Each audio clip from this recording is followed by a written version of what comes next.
What's up guys, and welcome back to the channel. On today's video I'm going to show you how I build the 6 amp hour lithium iron phosphate backup packs for my trail cameras, so stay tuned. Alright guys, so on today's video I'm going to show you how I build these lithium iron phosphate packs. Really nice, not too hard, a little detailed, but I will show you and walk you through it. The nice thing about these is that they're waterproof, they're completely bug proof, which means no ants in them, and they're squirrel proof because I put a stainless steel sleeve over the cable so I don't have to worry about squirrels chewing through the rubber cord.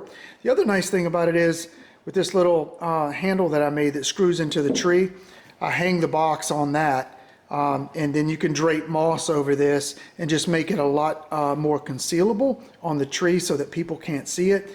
Now these old setups here, I brought everything in, everything just went to pot really. I mean, it only lasts so long. I'm just tired of dealing with the water and the bugs, so I'm switching from these and I'm switching to lithium packs like this that are sealed and easy to charge, and I'll show you all the details of how to build them and how to charge them. Alright, so let's talk about some of the components that you're going to need for this project. You're going to need a box, you're going to need 4 32650 lithium iron phosphate batteries. You're going to need a stainless steel cable sleeve if you choose to use this to protect the cable from squirrels or rats. You're going to need whatever cable plug fits your camera. My Brownings take a 2.1 millimeter plug, and so that's what I use. And there's plenty of extension there to do whatever you want with the plug. This is a PCB board. This is a 4S built for lithium iron phosphate, and it's very important that you use a 4S that's for lithium iron phosphate batteries like these and not just for lithium batteries. And the reason is lithium iron phosphate batteries are charged differently than lithium batteries, and you need a PCB board that knows how to charge those batteries. This one is a good one. That works really well in that box, and I'm really impressed with it so far. You're going to need a cable gland, and this is a PG7 size. You can go smaller or larger than that depending on the cable size that you have for your camera. This will water seal your entry of your cable into your box. You're also going to need a female jack that is going to be at the bottom of your box, where you're going to plug, actually not this one, you're going to plug a charger adapter into that's connected to your charger to charge your box. And I will show you, basically this is what I use to charge the box, and it's just an extra 2.1 millimeter plug that I had laying around, and I added the little eyelets on it, and it plugs in. I clip the alligator clips to my charger on it, and then I plug it into the box and it charges my lithium pack. Alright, so let's talk about some of the tools that you're going to need to be successful with this project. It's just some general wire. I tend to use 18 gauge wire, which works fine. You're going to need a soldering iron, a glue gun, a voltage meter, and this is a battery charger that's specific for either lithium or lithium iron phosphate or lead acid batteries, and it even has the ability to repair batteries. So pretty cool little charger. You just want to be able to select that you're charging lithium iron phosphate when you're charging this, and it will work perfect. You're going to need a good pair of electrical pliers and a 15-30 seconds drill bit for drilling the gland into the box. And this is a nice to have. It's not a complete necessity for this project because you can do everything we're going to do today with a soldering iron, but I love this spot welder, and I don't know how in the world I've gone for so long without one of these. I think it was around 75 bucks. I did a lot of research on these, read a lot of comments, and landed on this one because of some of the comments. And it's got a lot of selections as far as power, and the battery lasts forever in this, and it's really a cool tool for welding, you know, tin onto batteries and connecting batteries. And but again, just wanted to tell you, if you're looking for one of these, this is a really good one. But everything we're doing today, you can do with a soldering iron, so no worries if you don't have one of these. So let's get started. When you get this box, you're going to get the screws inside, and you're going to get a rubber seal like this. Okay, I've already put the rubber seal in this one. Now this is my first time working with these boxes, so what I did is I water tested it. I put this, I put the lid on overnight, put it, submerged it in water, and checked it. I think it was actually 2 days later. I opened the box up, and it was bone dry. So I was really excited about that it was indeed waterproof. A little bit about this box, if you notice, you see these little holes? So the seal runs along here, and all of these little holes go all the way through the box. See that? I don't know if you can see it. Now you can see the white through that little hole right there. So anything that you need to do on this outside of this box, like drill a bigger hole here, like for example, on my box over here, I put the rope through there, drill the holes a little bigger and pull the rope through, and guess what? That's on the outside of the seal.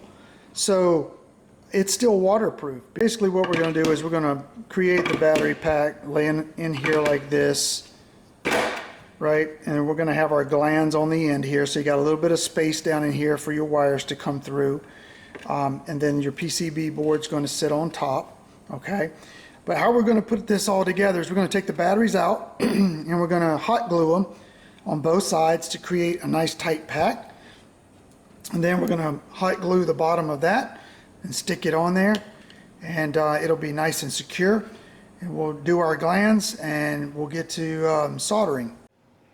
All right, so we should be good to go. The glue has cooled, and as long as you don't torque these at all, you'll be fine. It holds it together fine, and especially once it gets in the box, it's nice and tight.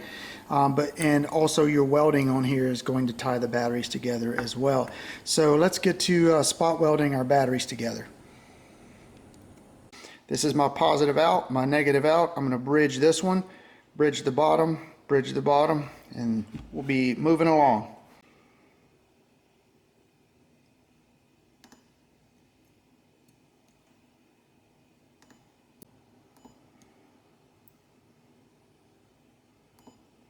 That is on there.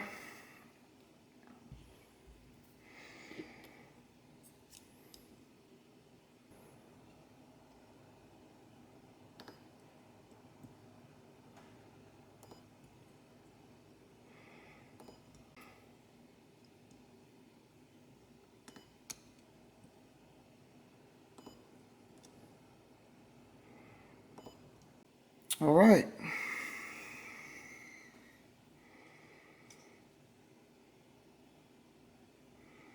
Perfect.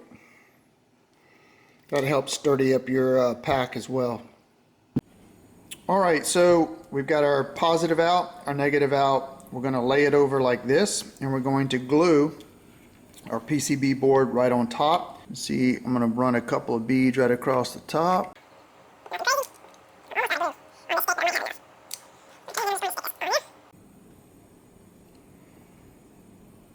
Let that cool, and now we're going to work on our box. Alright, so I put my battery pack in the box. I took the wires off for now, and then I'm going to hold it like that. But what I want you to see is, see the top of the battery, see the top of the lip. You want to get this gland and the charger jack as high as possible without cutting into the top of this, because this gives you a little bit of space in here to work with the wiring. If you go down low, you're going to be competing down in this hole down in there with the side of the battery.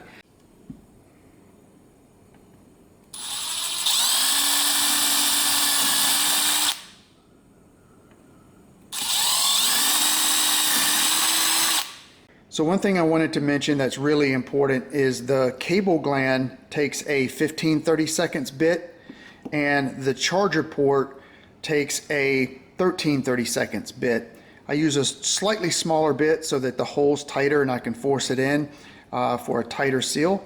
But I just wanted to mention that these are two different size drill bits for these two holes.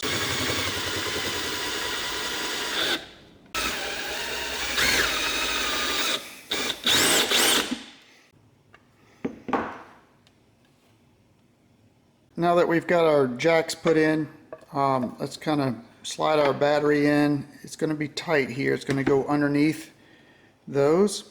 And as you can see, that's a pretty tight fit right there that we have to wire. I like to leave the little tab here on top, twist this until this is on top, so you've got a little bit of soldering area there. Okay, so here comes the intimidating part for a lot of people, because they just are like, where do all these wires go?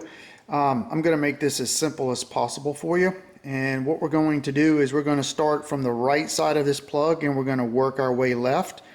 And I've tried to lay this out as easy as possible. So your first wire is black, and that's going to be soldered to the negative out, right? So that one's done. The next one is a white wire.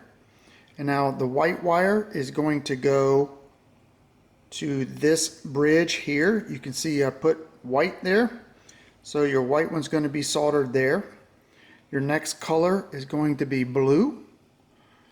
And this blue wire is going to go to your top bridge right here, and I have blue written for you right there. Then your next color wire will be yellow, and that's going to your bottom bridge over here where you can see yellow. And then your last wire is red. You can imagine where that goes. So that goes all the way back over here to your positive out. So we're going to solder that onto that. And then we're going to worry about creating the positive in and out to the camera cable and also to the charging port. We'll do that last. So let's start cutting these wires and getting it soldered and keep this thing going. Okay, so we're all connected now. Got nice little dabs of solder on each one of those. And we are now ready to connect the main out for the cable and the charging port. Okay, so now we're going to turn attention to these three connection points on the PCB board. As you can see, I already have a little dab of solder on each one of them, and what I'm going to do is now connect these to the appropriate points. This one is your battery negative, so this one's going to go around here to the battery main out negative. And then this one is your load. This is your output. Negative output, and this is your charging negative here. So we're going to put the leads on. I've already created the leads here, and then we'll connect them. Alright, so I'm going to connect the main out hot wire to this right here. There we go. Okay, here's where we stand. Connected the little battery negative jumper over to the negative battery here.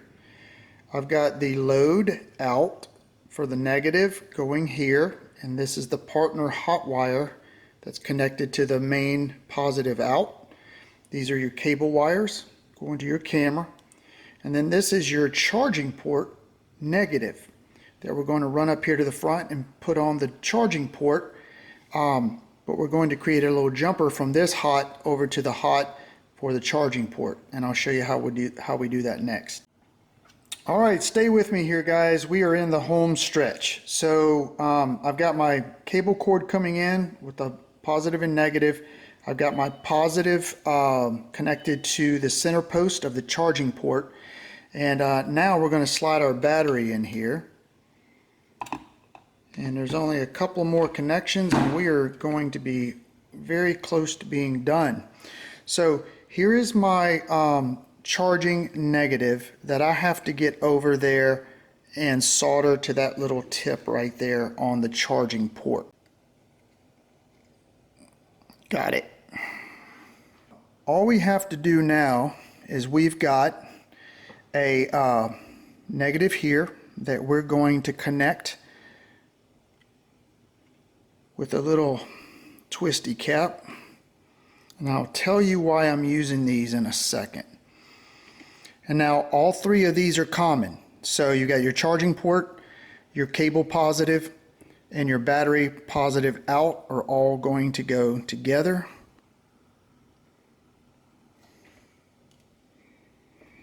Okay, we should be good, guys.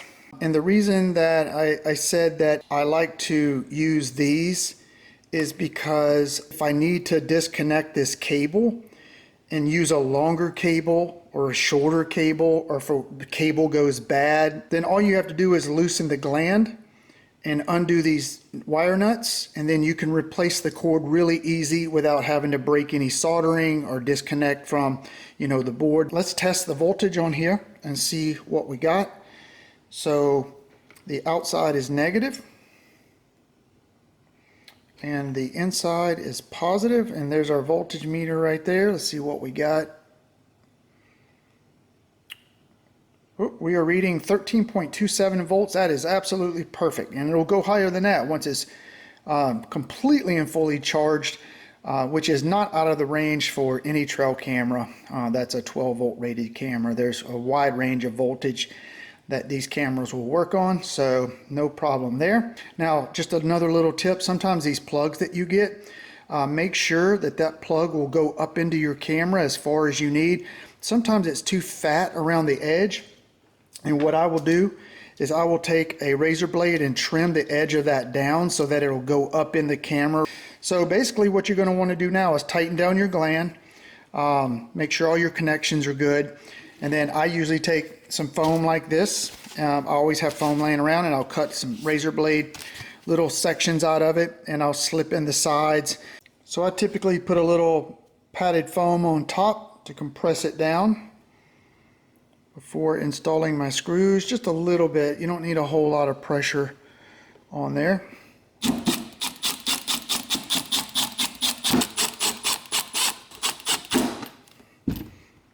Okay, so we're all good to go there. So what we're going to do now is show you how to charge the battery. So what I'm doing here is I plugged the battery pack into a little fan setup that I have to drain the battery pack down, because if I hook the charger up to it right now, it sees it as full and it won't kick on to charge. So the fans have stopped turning, so obviously the low voltage cutoff has been tripped on the PCB board to protect the batteries. 1119, so 11 volts, 0.19, so the low voltage cutoff is down around 11 volts, which is perfect. So and just to show you that my camera will run on that, I'm going to go get it and plug it in real quick. There's my plug, but I just want to show you that there's no batteries in here, so it's empty. So plug that in like that, turn it on. So there we go. So the camera will definitely work, down on 11 volts, because I get a lot of questions about voltage ranges being too low or too high.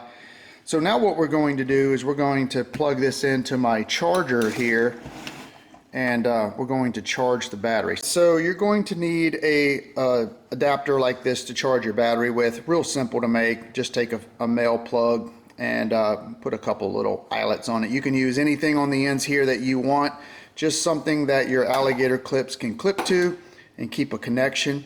We're going to plug this into the charging port right there, and I want to show you this charger because it's kind of neat.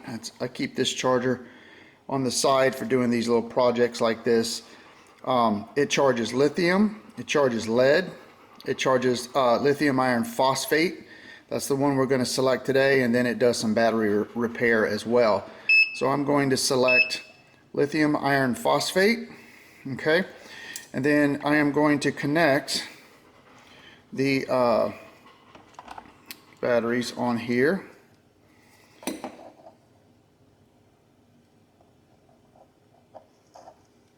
And it's going to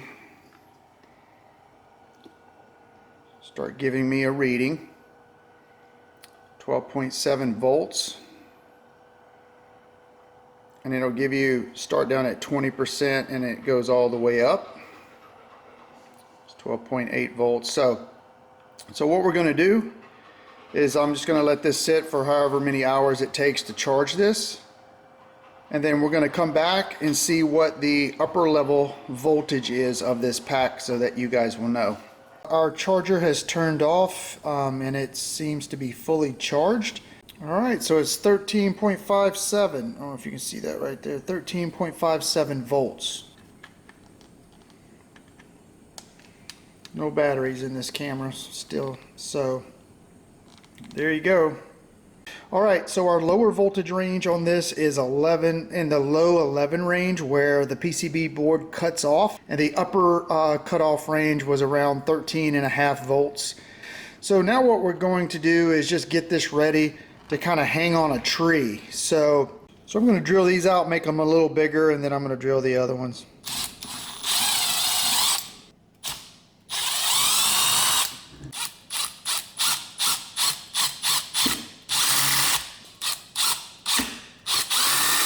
I'm going to drape my wire through there.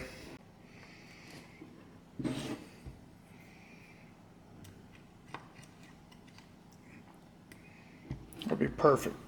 What I typically do is just take a Scotch-Brite like this and scratch the surface, get that shininess off of it. Or I'll take just a sanding block like this and just scratch it. I'll do this side over here and just scratch it. I think the sanding block actually might even be better. Yeah, look at that. Oh man, that is perfect for painting right there. Final thing I need to do is to get the stainless steel sleeve on this cord. So basically I'm going to take some shears and I'm going to try to clean this up a little bit so that it makes for a nice end versus what it looks like now. So try to cut that nice and smooth.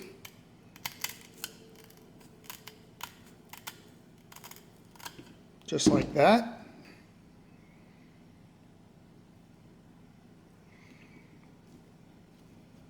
Now, a little tip that I didn't do on the last one that I wanted to make sure I did on this one, and I want to show you guys. So I'm actually going to put that all the way up to that like that, and I'm going to wire that around that to protect that wire from bending right there. Cut it like right there.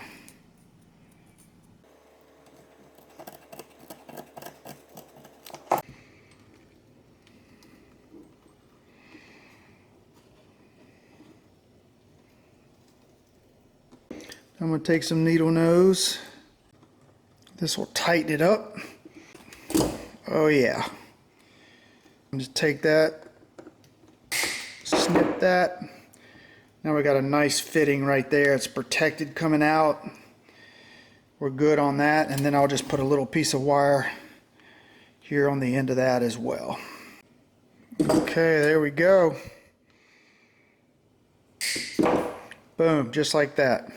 I'm kind of sold on these. I like them. And to be quite honest with you guys, it really, it took me a long time to do this because I'm filming the whole thing. But if I'm not filming and I have all my materials out on my workbench, I can build one of these in 10 minutes completely. Completely done in 10 minutes other than painting. So once you get this down, it does not take long at all to build one of these.